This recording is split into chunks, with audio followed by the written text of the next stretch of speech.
이란이랑 전쟁하고 전면전 간 적 단 한 번도 없어요. 원치 않아요. 이란하고 사이가 나빠지고 전쟁이 나면 UAE가 가장 큰 피해를 받습니다. 요즘 아주 핫한 두 나라가 있죠. 오늘은 이 두 나라 관계를 좀 제대로 파헤쳐 보려고 합니다. 아랍에미리트야 두바이로 워낙 유명하고 또 우리가 유럽 갈 때 항공사도 많이 이용하니까 덜한데 이란이라고 하면 뭔가 심리적으로 우리와는 좀 많이 먼 나라죠. 그래도 떠오르는 게 있다면 이슬람교, 아랍, 핵, 중동, 혁명, 축구 등등. 그런데 이 중에 틀린 게 있다면요. 이란은 아랍이 아닙니다. 아라비아 반도의 아랍 국가들과 함께 자리 잡고 있지만 이란은 아랍이 아닙니다. 아랍어도 안 쓰고요. 아랍인이랑 얼굴도 다릅니다. 그래서 여기 이 많은 아랍 국가들이 서로 친한데 비해서 이란은 좀 분리된 느낌이 있습니다. 심지어 같은 이슬람교지만 종파가 달라서 서로 물어뜯는다는 소식이 맨날 뉴스를 타곤 하는데요. 그런데 이 민족이니 종파니 이런 것들은 현대에 들어와서 부각되는 갈등 요소고요. 사실 이 지역 나라들 가깝게 왕래한 역사가 훨씬 길다고 합니다.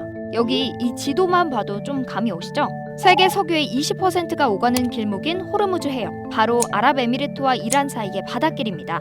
여기서 가장 좁은 폭이 불과 39km. 해남 땅끝마을에서 제주도까지가 100km 정도니까 아니 이 정도면 헤엄쳐서 건너겠는데 싶은데요. UAE는 7개의 토호국들이 모여서 국가가 된 거예요. 과거 영국의 열강 정책 하에서 유력 가문이 부족장 수준으로 거기서 영향력을 끼치면서 자유롭게 왔다 갔다 했죠. 실크로드가 이렇게 이란을 통해서 다양한 그 물품들을 다 이란 쪽에서 받아서 그거를 교역을 했거든요. 네. 지금 UAE에 있는 여러 가지 그 이름성들도 이란 출신 성을 따르는 사람들도 꽤 많거든요. 이란 사람들이 많이 와서 넘어와서 살고 친척들도 많이 있고. 아랍에미리트에서 가장 큰 도시인 두바이.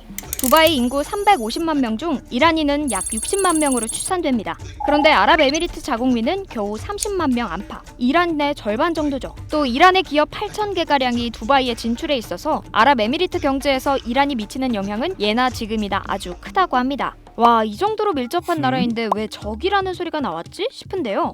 일단 이란과 주변 아랍국들이 정치적으로 대립구도인 건 분명하다고 해요. 결정적 계기는 1979년 이란에서 일어난 이슬람 혁명입니다. 혁명 이후에 이란은 똑같이 우리도 이슬람 국가야. 그런데 우리는 너네보다 더 민주적이야. 우리는 여성들이 다 사회생활이나 이런 거 다 참여해. 여자 운전도 할 수 있어. 이런 얘기로 하니까 사우디아라비아는 걱정이 오는 거죠. 국민들 입장에서 야, 이란도 똑같이 이슬람을 잘 지키는데 훨씬 더 자유롭고 글로벌 스탠다드에 맞는데 압박이 오잖아요. 이슬람 중에서도 가장 엄격한 율법을 따르는 사우디가 이란에서 일어나는 변화를 경계했고 이 때문에 주변 아랍국들을 모아서 GCC, 즉 걸프 지역 협력회의를 만드는 등 이란과 대립각을 세우기 시작한 겁니다. 그런데 이란과 사우디 중간에 낀 이 작은 나라들, 특히 아랍에미리트는 셈법이 좀 달랐다고 해요.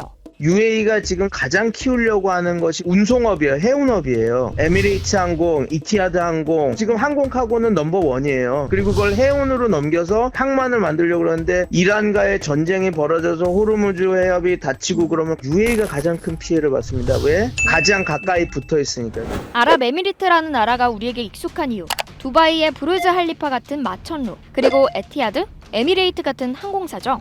인구 1000만이 안 되는 작은 나라다 보니 딱 한 분야, 즉 운송업의 몰빵에서 그것만은 꽉 잡고 가려고 하는데요.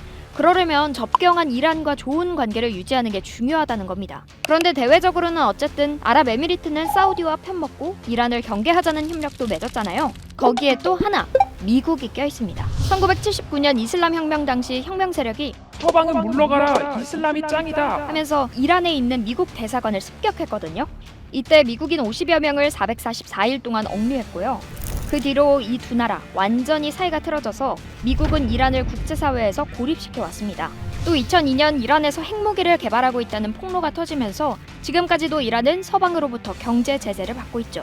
아랍에미리트는 사우디와 함께 친서방 국가라서 겉으로는 미국 편을 들지만 미국 편만 들면 이란이 경제 교류를 끊어버릴 수도 있겠죠. 그래서 아랍에미리트는 물밑에서 이란과 국제사회를 연결하는 중간자 전략을 취합니다. 2019년에 이란이 미국 드론을 격추해가지고 트럼프 대통령이 가만 안 두겠다고 해서 공습을 하려고 그랬어요, 이란한테. 근데 나이안이 전화를 걸었다 그래요. 왜냐면 처음에는 국지전이겠지만 그게 전면전이나 조금 약간 문제가 되면 가장 피해를 입을 거 UAE니까 군사적 공격은 라스트 리조트로 해라. 또 2016년엔 사우디가 시아파 종교 지도자를 집단 처형해서 이란이 사우디 대사관을 공격한 일도 있었는데요. 그때 사우디를 주축으로 한 아랍 국가 대부분이 이란과 단교했는데 아랍에미리트만큼은 단교까지는 안 가고 외교 관계를 대사급에서 공사급으로 한 단계 낮추는 정도의 액션을 취했다고 합니다. 또 그나마도 최근 다시 복원해서 이란의 대사를 파견했고요. 물론 여전히 사이가 나쁜 부분도 분명히 있습니다. 섬 3개를 두고 영토 분쟁을 겪고 있고요.